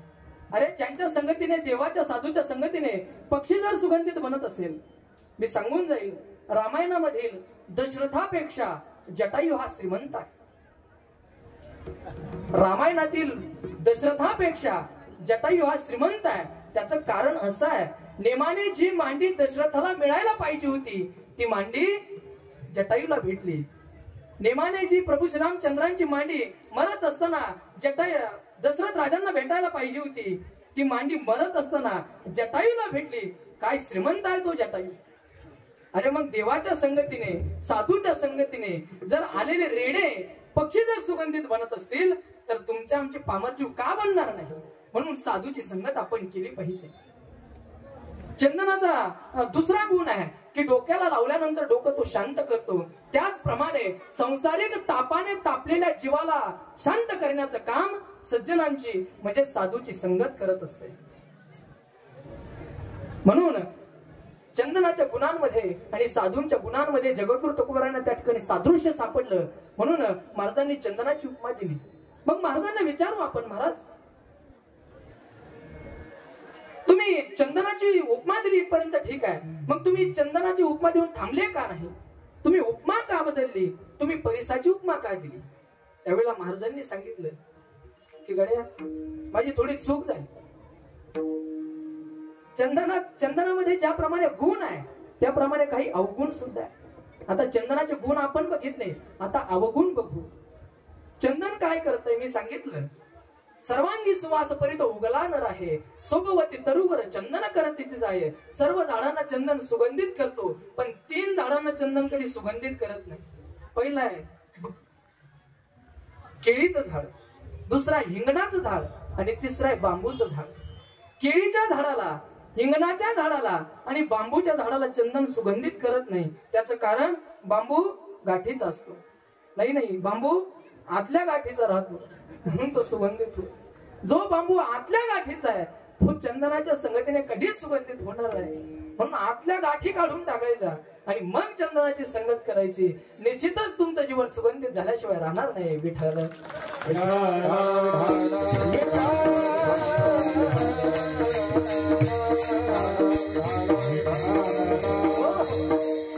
हा चंदनाचा पहिला अवगुण आहे.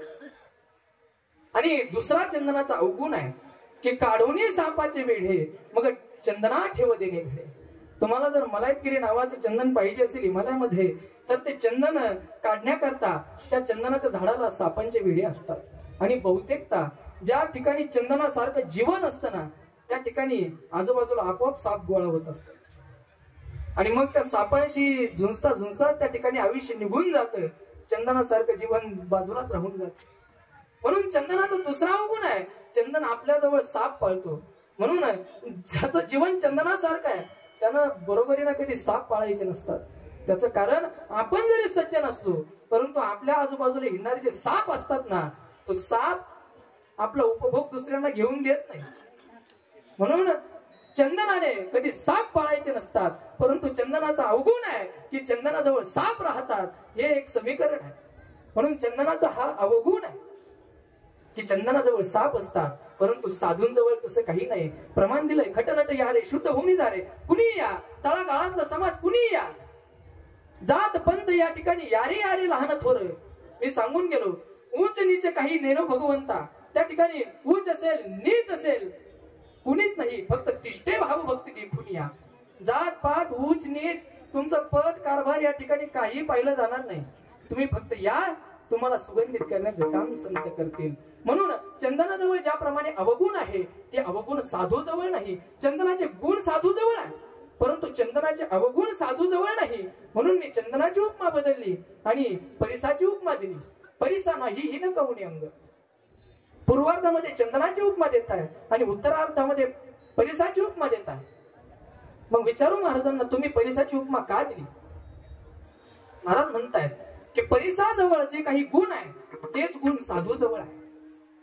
परिसाचा पहिला गुण आहे की परीस काय करत असतो, तो परीस लोखंडाला जर लावलं तर त्या लोखंडाचं सोनं करण्याचं काम परीस करतो. माझ्याजवळ हे स्टँड आहे, मला वाटतं हे स्टँड 300 रुपयाचं असेल. याला जर परिसाचा स्पर्श झाला तर याची किंमत 3 कोटी रुपये होते. मग मला सांगा 300 रुपये स्टँडची किंमत परी जर 3 कोटी करत असेल, हा चंदनाचा पहिला गुण आहे. लोखंडाचं सोनं करणारा हा चंदन त्या परिसाचा पहिला गुण आहे. परिसाचा दुसरा गुण असा आहे, एखादी लोखंडी धारदार कुऱ्हाड घेऊन तुम्ही जर ते परिस तोडण्याकरता गेले तरी त्या तोडणाऱ्या कुऱ्हाडीला तो चंदन सोनं करेल. म्हणजे एखादं लोखंड तोडण्याच्या इच्छेने जरी परिसाजवळ गेलं तरी तो परिस त्या ठिकाणी चंदनाचं सोनं करतो. हा परिसाचा दुसरा गुण आहे. आणि हेच 2 गुण साधू जवळ आहे. साधू काय करत असतात, आपल्या संगतीने जे येतील त्यांना त्या ठिकाणी चांगल्या पदाला, त्या ठिकाणी चांगल्या मार्गाला लावत असतात. त्यांच्या जीवनाचं त्या ठिकाणी सोनं करत असतात. नवे नवे त्या ठिकाणी त्यांना चांगल्या मार्गाला त्या ठिकाणी लावत असतात. हेच गुण साधू जवळ आहे. मग आता महाराजांना विचारू आपण, तुम्ही सांगताय चंदनाचे अवगुण तुम्हाला पाहिले म्हणून चंदनाची उपमा तुम्ही बदलली, परिसाजवळ गुण आहे, मग तुम्ही परिसाची उपमा का बदलली, तुम्ही परिसावरती का थांबले नाही? तर महाराज म्हणतायत की परिसाजवळ जसे गुण आहे त्या परिसाजवळ तसे अवगुण सुद्धा आहे. त्या परिसाचा पहिला अवगुण असा आहे, परीस लोखंडाचं सोनं करतो इथपर्यंत ठीक आहे, परंतु त्या लोखंडाला स्वतःप्रमाणे परीस बनवत नाही. परंतु साधू काय करत असतात, कृपाकटाक्षाने हडिले आपुल्या पदी वैसविले बाप रुक्मादेवीवर विठ्ठले भक्तात धरे वरदान. साधू काय करत असतात की एखादा दुर्जन आपल्या संगतीत आला तर त्याला आपल्या स्वपदावरती, संत पदावरती बसण्याचं सद्भाग्य प्राप्त करत असतात. भगवान परमात्म्याच्या चरणाजवळ जाण्याचं सामर्थ्य प्राप्त करून देत असतात. स्वतःसारखं सज्जन बनवण्याचं किंवा स्वतःसारखं साधू बनवण्याचं काम साधू त्या दुर्जनाचं करत असतात. मी सांगून गेलो, ज्या विसोबा काकांनी त्रास दिला होता त्याच विसोबा काकांना माऊलींनी नामदेवरायांचं विशेष आहे. हा पांडुरंग परमात्मा या ठिकाणी उभा आहे. हा पांडुरंग परमात्मा ज्यांच्या कीर्तनात नाचतोय त्या नामदेवरायांचं सद्गुरू होण्याचं सद्भाग्य ज्या विसोबा काकांनी त्रास दिलाय त्या विसोबा काकाला प्राप्त करून दिलं. म्हणून साधूच्या ठिकाणी हा अवगुण नाही. आपणा सारीखे वा वा करते काळ, आपणा सारीखे करते काळ, आपणा सारीखे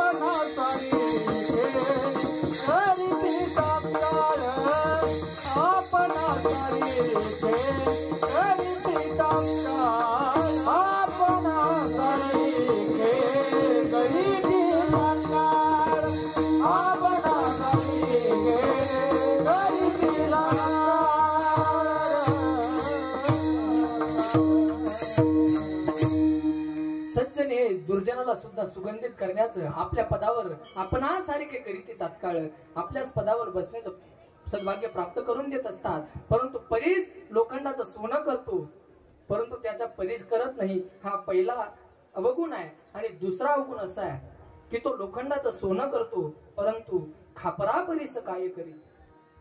तो फक्त लोखंडाचं सोनं करतो परंतु खापराला त्या परिसाचा काही फरक पडत नाही. म्हणून संत म्हणतात की खापरा परीस काय करी. खापरावरती त्या परिसाचा काही प्रभाव पडत नसतो.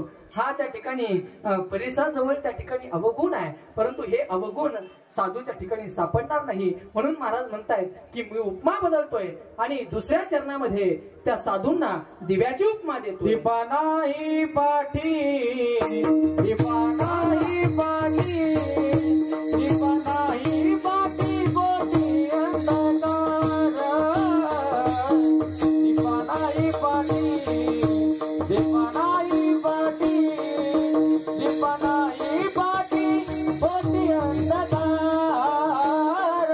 दीपानाही पाठी, दीपानाही पाठी, दीपानाही पाठी गोटी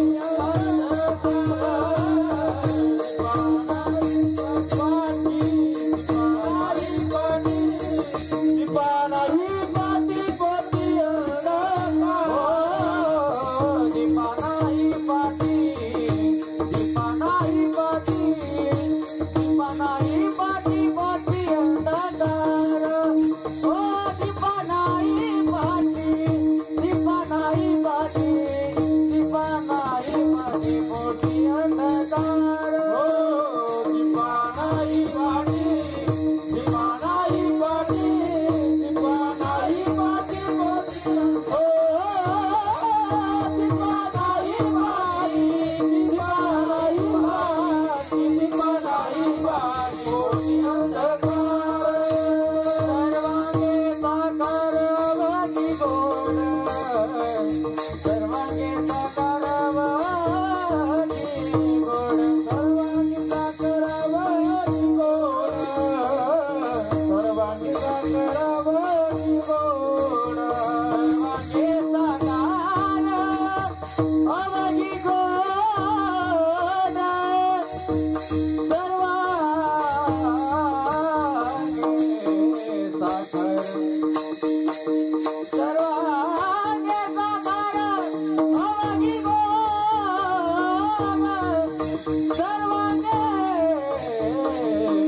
साकार वाकी गोड दीपानाई पाटी दीपानाई पाटी दीपानाई पाटी मोठी अंधकार दीपानाई पाटी दीपानाई पाटी दीपानाई पाटी मोठी अंधकार दीपानाई पाटी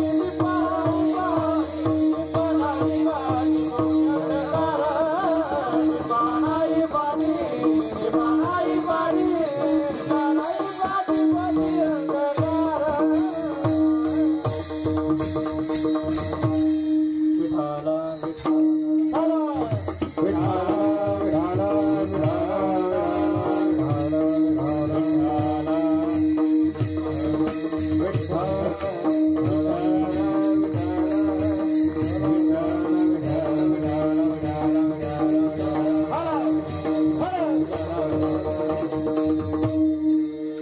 ही रेल्वे म्हणजे साक्षात यशवंत बाबांचं दर्शन आहे आपलं. कारण या गेटवरती काम करता करता ज्यांनी पांडुरंगाला या ठिकाणी येण्याला भाग पाडलं ते संत श्रेष्ठ यशवंत बाबा. म्हणून या रेल्वेच्या माध्यमातून कीर्तन चालू असताना साक्षात त्यांचं दर्शन आपल्याला घडतंय. म्हणून महाराज या ठिकाणी म्हणतात की परिसाजवळ मला त्या ठिकाणी अवगुण सापडले म्हणून मी तिसरी उपमा दिव्याची दिली. दिव्याजवळ जसे गुण आहे तसे गुण त्या ठिकाणी साधू जवळ आहे.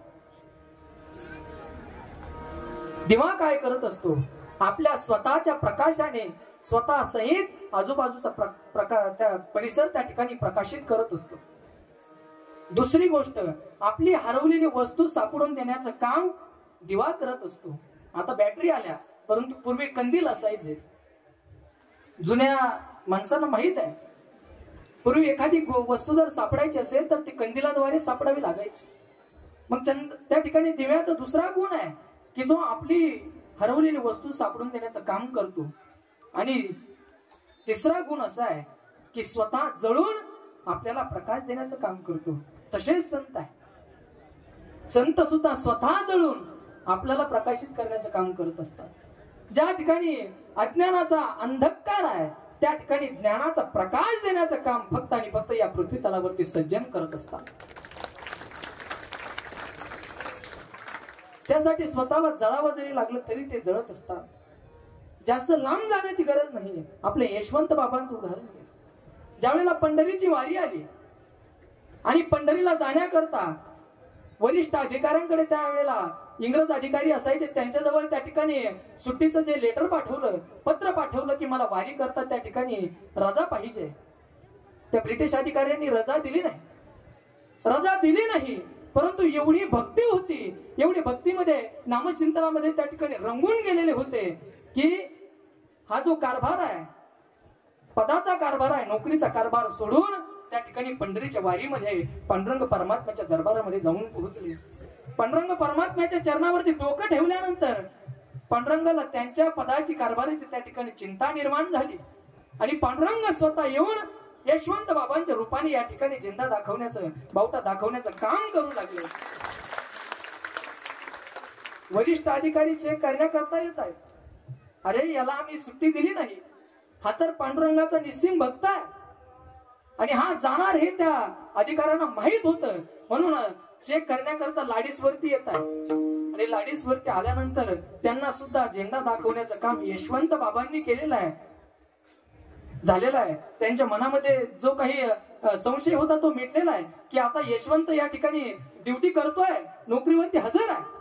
परंतु वारीवरून आल्यानंतर ज्या वेळेला वरिष्ठ अधिकाऱ्यांना त्या ठिकाणी प्रसाद देण्याकरता जातात, म्हणतायत हा पांडुरंगाचा प्रसाद आहे. अरे तुम्ही नाही म्हटले तरी सुद्धा माफ करा मला, तुमची आज्ञा मोडून मी त्या ठिकाणी पंढरीच्या वारीला निघून गेलो. या ठिकाणी एखादं काही विपरीत जर घडलं असेल माझ्या पाठीमागे तर देवा शपथ परत असं पद्धत कधी करणार नाही, तुमचं मी त्या ठिकाणी आज्ञा कधी मोडणार नाही, परंतु यावेळेला मला माफ करा.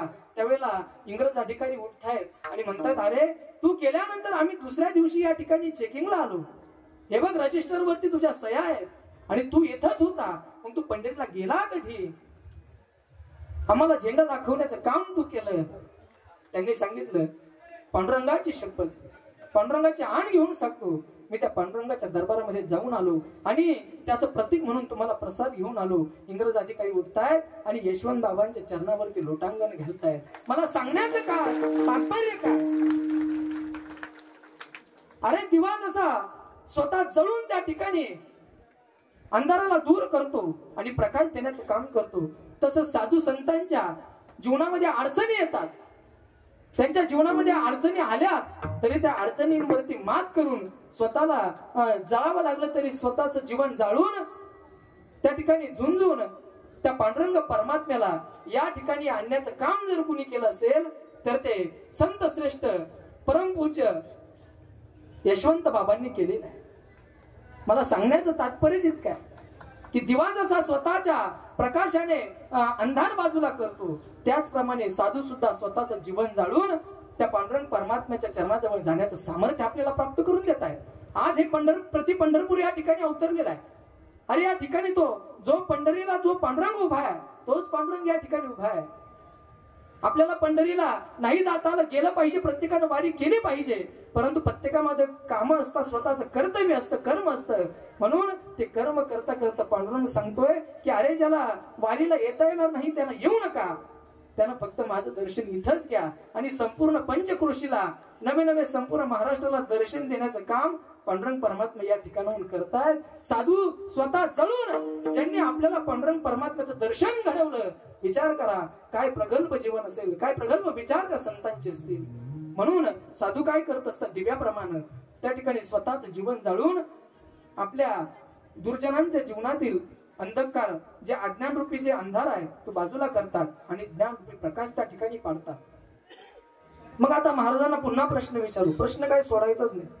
तुकाराम महाराजांना प्रश्नच विचारत राहायचे की महाराज तुम्ही चंदनाची उपमा दिली अवगुण सापडले ठीक आहे, परिसाची उपमा दिली अवगुण सापडले ठीक आहे, मग आता दिव्याची उपमा दिली इथपर्यंत ठीक आहे, मग तुम्ही दिव्याची उपमा का बदलताय, इथपर्यंत का थांबत नाही?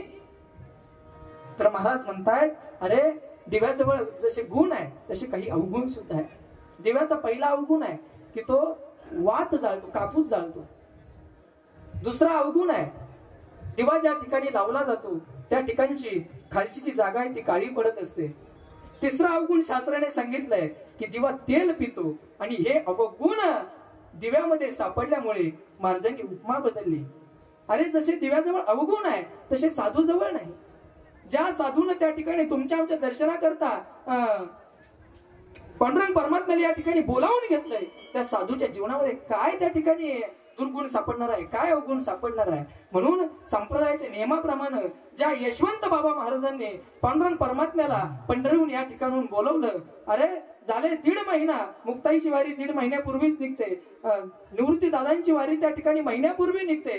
वाजत गाजत भगवंताच्या नामचिंतनामध्ये त्या ठिकाणी आपली सद्गुरु गंगागिरी महाराजांची वारी 15 दिवस पूर्वी निघते. 15 दिवस 1.5 महिना 1 महिना हे वारकरी चालत जात आहे, पांडुरंग परमात्म्याचं नामचिंतन त्या ठिकाणी करीत जात आहेत, आनंदाने नाचतायत. गाये नाचे उडे आपुल्या छंदे, अरे नाचत जात आहे. आज एखाद्या हरिपाठामध्ये कीर्तनामध्ये एखाद्याला जर नाचायला लावलं तर लाज वाटते, परंतु एखाद्याच्या त्या ठिकाणी वरातीला गेल्यानंतर त्या ठिकाणी दूध पिऊन नाचतात, बरोबर ना? एक जण म्हणे महाराज ओघाने चालावं लागतं. म्हणलं ओघाने म्हणजे नाही, पार्टीत गेलं म्हणजे थोडी घ्यावं लागते, थोडं नाचावं लागतं. अरे म्हणलं नाचणं हा नाचांचा परिचय आहे. नाचणं नाचांचा परिचय आहे. डीजे पुढं वरातीत नाचणं हा नाचांचा परिचय आहे. आणि कीर्तनामध्ये नाचणं हा संस्कारांचा परिचय आहे. विठ्ठल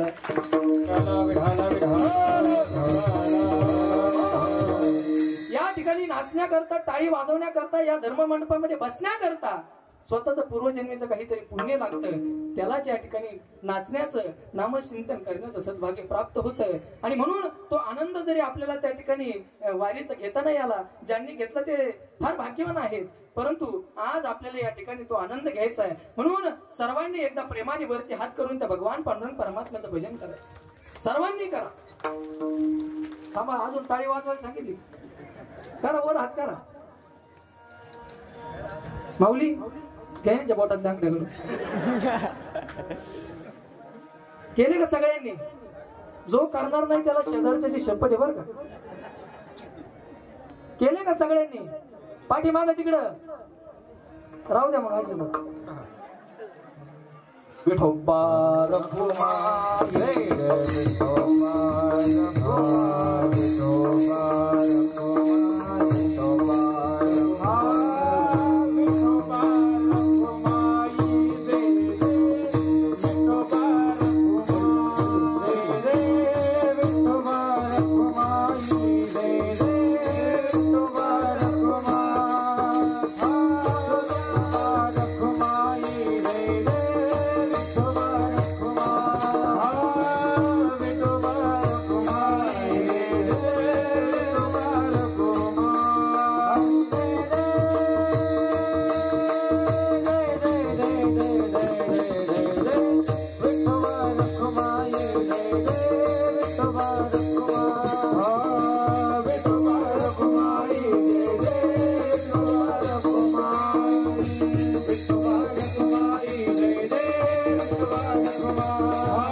सगळ्यांना धन्यवाद. घ्या आता हात खाली.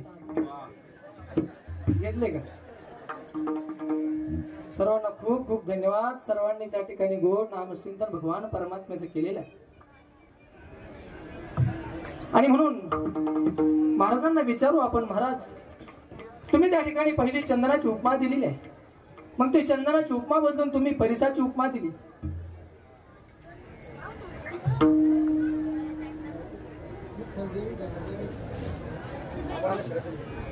विठ्ठल विठ्ठल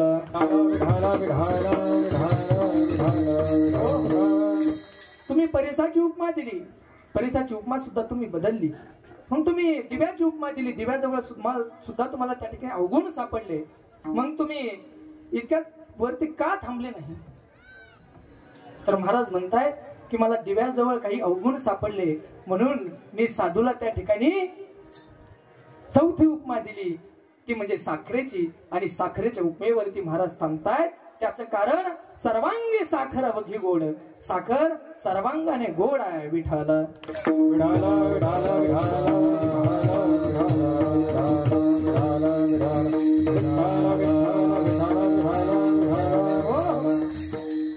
त्याचं कारण एक दृष्टांत सांगून जाईल बरं. पूर्वीच्या काळी घरी पाहुणे आले म्हणजे चांगलं खूप चांगलं खायला भेटायचं. आता फक्त चहा भेटते. पूर्वीच्या काळी खारका भेटायच्या, बदाम भेटायचे, खजूर भेटायची, फळं भेटायचे. आता झाडच राहिले नाही तेव्हा फळाचं नाव कुणी घ्यायचं नाही. एक मनुष्याच्या घरी त्या ठिकाणी शेतकरी बिचारा होता गरीब. त्याच्या घरी पाहुणे आले. पाहुणे जरा सुशिक्षित होते, 4-5 जण होते, सुशिक्षित होते. आणि त्या पाहुण्यांना खाण्याकरता त्यानं कवर सहित बदाम आणले. त्यांना खाण्याकरता बदाम दिले, परंतु त्यांना वरचं जे आवरण असतं ते आवरण सुद्धा होतं. त्या सुशिक्षित पाहुण्यांनी विचारलं की बदाम कसे खायचे? त्या शेतकऱ्याने सांगितले वरचं आवरण काढून टाकायचं आणि आदलं बी खायचं. आता ते सुशिक्षित होते. सुशिक्षित माणसाचा नियम बनतो, बरोबर आहे का? सुशिक्षित माणसं म्हणजे त्यांच्या जीवनात नियम असतात, बरोबर आहे ना? बरोबर आहे. अरे नियम पाळले म्हणजे कुणी सुशिक्षित होतो का?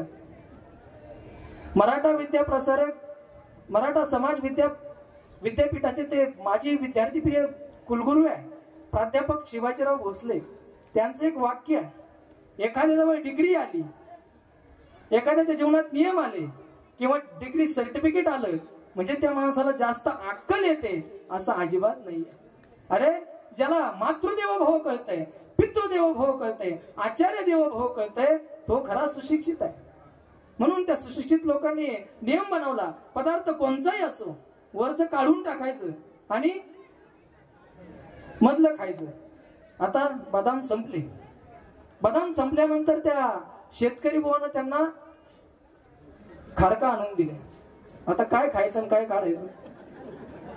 आता पदार्थ बदलला, नियम बदलला, सरकार बदललं, नियम बदलले. आता त्यांना त्या ठिकाणी खारका आणून दिल्या, त्यांनी नियम बदलला. पदार्थ कोणताही असो मधलं काढून टाकायचं आणि बाहेरचं खायचं. पदार्थ कोणताही असो मधलं काढून टाकायचं, आता बाहेरचं खायचं. पण आता बघा खारकाही संपले. खारका संपल्यानंतर त्या शेतकरी भावानं त्यांना आंबे खाण्याकरता आणून दिले. आता काय करायचं? बाहेरचं खायचं मधलं टाकून द्यायचं का? मग मधलं खायचं बाहेरचं टाकायचं का? आता मधलंही काढून टाकायचं, बाहेरचंही काढून टाकायचं, आतलं खायचं. त्यांनी नियम बदलला. पदार्थ कोणताही असो मधलं काढून टाकायचं, बाहेरचंही काढून टाकायचं, आता आतलं खायचं. आता आंबेही संपले. 4च आणले होते, एवढे नव्हते, 4 जण होते ना. आता आंबेही संपले. आता त्या शेतकरी भावानं त्यांना खाण्याकरता साखर आणून दिली. आता मला सांगा साखरेतलं काय काढायचं आणि काय खायचं? नाही. त्याचं कारण साखर सर्वांगाने गोड आहे. म्हणून चौथी उपमा महाराजांनी दिली. साखर त्या ठिकाणी सर्वांगाने गोड आहे, त्याचप्रमाणे सर्वांगाने जशी साखर परिपूर्ण आहे त्याचप्रमाणे साधूचं जीवन हे परिपूर्ण आहे. साधू सुद्धा त्या ठिकाणी परिपूर्ण असतात, त्यांचं जीवन सुद्धा साखरेसारखं परिपूर्ण आहे. म्हणून महाराज चौथ्या उपमेवरती थांबले. साखरेसारखे त्या सज्जनांचे गुण असतात. साखर जशी सर्वांगाने गोड आहे त्याप्रमाणे साधू सुद्धा सर्वांगाने गोड आहे. आणि म्हणून महाराज म्हणतायत ज्या साखरेप्रमाणे साखरेमध्ये बघून सुद्धा तुम्हाला अवगुण सापडणार नाही. साखरेत फक्त गुणच गुण आहे. साखर गोडच आहे, त्याच्यात बदल होणारच नाही. साखरेमध्ये एकही अवगुण नाही. एखादा म्हणेल महाराज तिने डायबिटीज होतो. अरे तुझ्या शरीराचा प्रश्न येतो, तुझं शरीर कवळं झालं त्याला साखर काय करणार आहे? म्हणून साखरेच्या ठिकाणी पाहून सुद्धा अवगुण सापडणार नाही. त्याचप्रमाणे महाराज म्हणतात, सज्जनाच्या जीवनामध्ये सुद्धा, एखाद्या साधूच्या जीवनामध्ये सुद्धा पाहून सुद्धा तुम्हाला अवगुण सापडणार नाही. हेच महाराज सांगतात शेवटच्या चरणामध्ये. तुका म्हणे तैसा सज्जना पाजोने, तुका म्हणे तैसा सज्जना पाजोने, म्हणे तैसा सज्जना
चंदनाचे हात पाय ही चंदन परिसा नाही ही न कवण्यंग दीपा नाही पाठी पोटी अंधकार सर्वांगी साखर अवघी गोड तुका म्हणे तैसा सज्जनापासून पाहता अवगुण मिळेची ना दीपा नाही पाठी पोटी अंधकार सर्वांगी साखर अवघी गोड. महाराजांनी या अभंगातून सज्जनांचं म्हणजे साधूचं महत्व प्रतिपादित केलेलं आहे. साधूचं महत्व प्रतिपादित करत असताना महाराजांना विचारलं जात आहे, महाराज साधू कसा ओळखावा त्याकरता महाराजांनी 4 उपमा दिलाय. चंदन परीस दिवा आणि साखर. चंदन परीस दिवा आणि यांच्यामध्ये अवगुण सापडल्यामुळे महाराजांनी उपमा बदलली. 4थी उपमा साखरेची दिली. साखरेमध्ये त्यांना परिपूर्णता भेटली. ज्याप्रमाणे सज्जनांच्या जीवनामध्ये साधूंच्या जीवनामध्ये परिपूर्णता आहे त्याचप्रमाणे त्यांना साखरेमध्ये परिपूर्णता भेटली. म्हणून महाराजांनी त्या ठिकाणी 4थी उपमा साखरेची दिली आणि त्या साखरेच्या उपमेवरती महाराज थांबलेत आणि म्हणतायत तुका म्हणे तैसा सज्जनापासून पाहता अवगुण मिळेची ना. व्यावहारिक जीवनात उदाहरण देत असताना म्हणतायत की साखरेपासून तुम्हाला जसं पाहून अवगुण सापडणार नाही त्याचप्रमाणे ज्याच्या जवळून तुम्हाला अवगुण सापडणार नाही तोच साधू ओळखावा. देव तेथेच जाणावा त्यालाच साधू म्हणावं आणि त्यालाच सज्जन म्हणावं. असो यथामथी यथावकाश.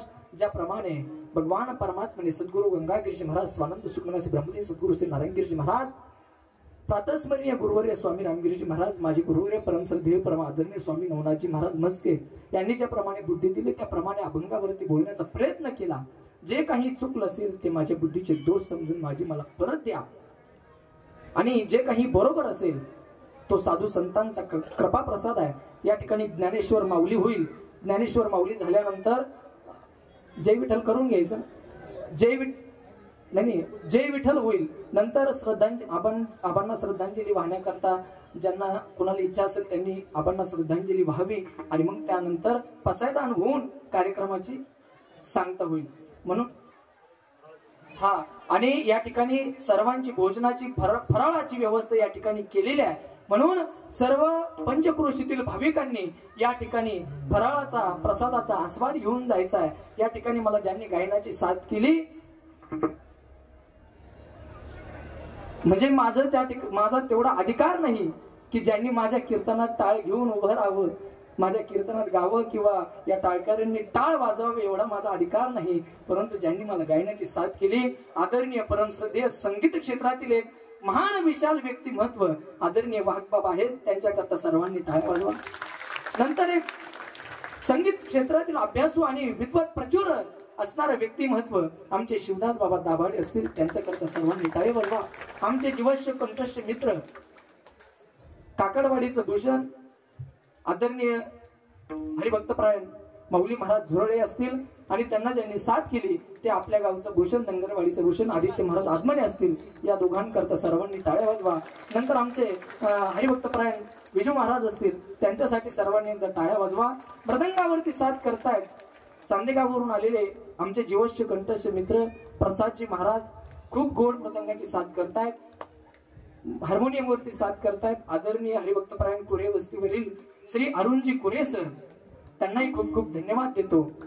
आता नामोल्लेख कुणाचा करत नाही, त्याचं कारण मागच्या वेळेस मी नामोल्लेख केला, आबांनी मला सांगितलं की महाराज हा कार्यक्रम कुणाच्या घरचा नसतो, हा कार्यक्रम पंचकृषीचा कार्यक्रम आहे, म्हणून कुणाचा नामोल्लेख मी करणार नाही, आणि केला जरी तरी सर्वांचाच माझ्याकडून होईल याची मी शाश्वती सांगणार नाही. त्याचं कारण एखाद्याचा झाला एखाद्याचं राहिलं तर तो म्हणेल म्हणजे तिथं जाऊ दे आता म्हणून कुणाचा नामोल्लेख करत नाही. सर्वच मला अतिशय प्रिय आहेत, सर्वांचं माझ्यावरती प्रेम आहे आणि माझंही तुमच्यावरती प्रेम आहे. विनेकरी बाबा असतील, आमचे आजोबा आहेत ते आमचे आजोबा नाना असतील, आणि म्हणून या ठिकाणी मला ज्यांच्यामुळे सद्भाग्य प्राप्त झालं ते आदरणीय अंबादास पाटील ढोकचवळे, आदरणीय परमश्रद्धेय परम आदरणीय आमचे आबा, त्यांच्यामुळे या ठिकाणी मला दुसऱ्यांदा या ठिकाणी सेवेची संधी प्राप्त झाली. ज्याप्रमाणे मी अभंग निवडला तो साधूंना ज्याप्रमाणे बसतोय ना तसाच आबांच्या जीवनाला बसतोय. त्याचं कारण तुका म्हणे तैसा सज्जनापासून पाहता अवगुण मिळायची ना. आबांच्या जीवनामध्ये कधी कुणाला तुरावा नव्हता, कुणाचा राग नाही, रुसवाटा नाही, कुणाच नाही. आबांचं जीवन म्हणजे अतिशय चेहरा पाहिला की माणूस एखादा पडेल चेहरा असला तरी त्याच्या चेहऱ्यावरती प्रसन्नता येईल असं आबांचं हसू होतं. ज्याला भेटतील त्याला जय हरी, ज्याला भेटतील त्याला जय हरी. प्रत्येकावरती आबांचं प्रेम होतं, कुणाला दुरावा नव्हता. आबांचं जीवन असं होतं की नावापेक्षा त्यांच्या जीवनामध्ये कामाला महत्व होतं, काम चांगलं होतं, म्हणून आज त्यांचं नाव आहे. तुका म्हणे एका मरणची सरे उत्तम चिवरे कीर्ती मागे. या संतुक्तीप्रमाणे आजही त्यांची कीर्ती, आबांचं नाव, आबांचं जीवन तुमच्या आमच्यामध्ये दरवळत आहे. एकदम ज्यांच्यावरती बोलण्याकरता माझे शब्द सुद्धा अपुरे पडतील असं आबांचं जीवन आहे. असं सज्जन पद्धतीचं जीवन आबा त्या ठिकाणी जगत आले. आबांवरती ब्रह्मलीन सद्गुरू स्वानंद सुकुमार ब्रह्मलीन नारायणगिरीजी महाराजांनी प्रेम केलं. त्याचप्रमाणे आज हयात असणारे गुरुवर्य परमश्रद्धेय स्वामी रामगिरीजी महाराज तितक्याच तोलामोलाचं त्यांच्यावरती प्रेम करतायत, तेवढ्याच जवळचे आहेत. मला असं वाटतंय आपल्या बेटातल्या सप्त्याचे आबा अध्यक्ष होते, उपाध्यक्ष होते, आणि म्हणून आबांच्या कारकिर्दीमध्ये आपल्या राहता तालुक्याचं मोठं नाव म्हणजे परमश्रद्धेय आबा आहेत. एक सामाजिक कार्यकर्ता म्हणून ओळखलं जर कोणाला जात असेल पंचकृषीमध्ये तर ते आबा आहेत.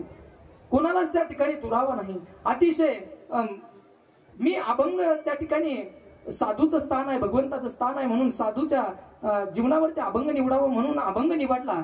परंतु नंतर लक्षात आलं की आबांचं सुद्धा जीवन त्याचप्रमाणे आहे, म्हणून दोन्हींची सांगड घालण्याकरता मी आजचा हा चंदनाचे हात पाये ही चंदन परिसा नाही ही कवनी अंग किंबहुना तुका म्हणे तैसा सज्जनापासून पाहता अवगुण मिळायचे ना. त्यासाठीच मी अभंग निवडला की आबांच्या जीवनातून किती शोधलं तरी कुणी आज मला पंचकृषीतील अशी व्यक्ती दाखवा की जिच्या मनामध्ये आबांविषयी राग आहे, आणि अशी व्यक्ती दाखवा की ज्याच्या जीवनामध्ये आबांविषयी प्रेम नाही. अरे कोणत्याही जातीचं असो, कोणत्याही पंथाचं असो, तळागाळातल्या समाजापर्यंत जाण्याचं काम आबांनी केलेलं आहे. नवे नवे माझ्या जीवनामध्ये पहिलं कीर्तन, माझ्या जीवनातलं पहिलं कीर्तन मी या यशवंत बाबा चौकीवरती 2 वर्षांपूर्वी केलेलं होतं, आणि ती संधी सुद्धा पांडुरंगाच्या दरबारात आहे. पांडुरंगाची शपथ घेऊन सांगतो, ती संधी सुद्धा मला आबांनी प्राप्त करून दिली. याही वेळेला आबांनी सांगितलं, महाराज आज्ञा केली तुम्हाला कीर्तन करावं लागेल, परंतु 8-10 दिवसांनी वाईट बातमी मिळाली. आबा त्या ठिकाणी अनंतात विलीन झाले. ते दुःख ज्याप्रमाणे आबांच्या परिवारावरती आहे त्याचप्रमाणे आपल्या सर्वांवरती आहे. त्याचं कारण आबांचं सर्वांवरती प्रेम होतं. कुणाचंही निमंत्रण येऊ त्या ठिकाणी तोंड दाखवायला गेल्याशिवाय आबा राहत नव्हते. आबांवरती आपण काय बोलावं, आपले शब्द कमी पडतील असं आबांचं जीवन होतं. म्हणून आबांच्या चरणी झालेली सेवा त्या ठिकाणी आबांच्या चरणी समर्पित करतो. भगवान परमात्म्याने आबांना त्या ठिकाणी त्याच्या चरणाजवळ त्याच्या चरणाजवळ थांबण्याचं सद्भाग्य प्राप्त करून द्यावं. एवढीच मी पांडुरंग परमात्म्याच्या सद्गुरु युगराज गंगागिरी महाराज, सद्गुरु नारायणगिरी महाराज आणि यशवंत बाबांच्या चरणी प्रार्थना करतो. झालेली सेवा या ठिकाणी सेवेला पूर्ण विराम देतो. जे काही चुकलं असेल ते माझ्या बुद्धीचे दोष समजून मला परत द्या. जे काही बरोबर असेल तो माझ्या गुरुवर्यांचा आणि साधू संतांचा कृपा प्रसाद आहे. म्हणून न्यूनते पुरते अधिकते सरते करून घ्यावे हे तुमचे विनोद असे. पायाच्या प्रसादे काही बोलेलो विनोदे मज क्षमा करणे संती नोहे अंगभूत युक्ती नोहे हा उपदेश तुमचे बडबडिलो शेष मज क्षमा करणे संती नोहे अंगभूत युक्ती तुमच्या कृपेचे पोसणे जन्मोजन्मी तुका म्हणे ज्ञानेश्वर.